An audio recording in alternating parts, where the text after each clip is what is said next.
আসসালামু আলাইকুম, সবাই কেমন আছেন? আশা করছি সকলেই ভালো আছেন। আল্লাহর অশেষ রহমতে আলহামদুলিল্লাহ আমিও ভালো আছি। তো আমি আজকে যাইতেছি, আমার একটা পার্সেল আসার কথা। এমনিতে আমার পার্সেলগুলো হোম ডেলিভারি হয়, কিন্তু যে পেজ থেকে আমি অর্ডার দিছি সে হোম ডেলিভারি না দিয়ে কুরিয়ার সার্ভিসে পাঠিয়ে দিছে।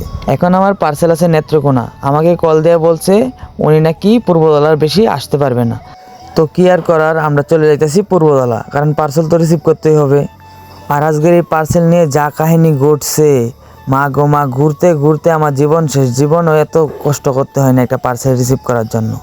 তো আমি আর আমার বন্ধু বের হয়ে গেলাম পার্সেল আনার উদ্দেশ্যে। তো আমরা যাইতেছি রাস্তা দিয়ে, গ্রামের সুন্দর পরিবেশ দেখতে দেখতে আমরা দুইজন বাইক দিয়ে চলে যাইতেছি পূর্বদলা। পূর্বদলা যাওয়ার পর প্রায় 3 ঘন্টা অপেক্ষা করার পরে অবশেষে আমার পার্সেলটা আমি হাতে পেয়েছি। তো সবাই এই ভিডিওটা লাইক কমেন্ট করে শেয়ার করে দিবেন। আর কি আনলাম এটা পরবর্তী একটা ভিডিওতে আপনাদেরকে দেখাবো, যে এটার ভিতরে কি আছে, কি পার্সেল আমি আনলাম।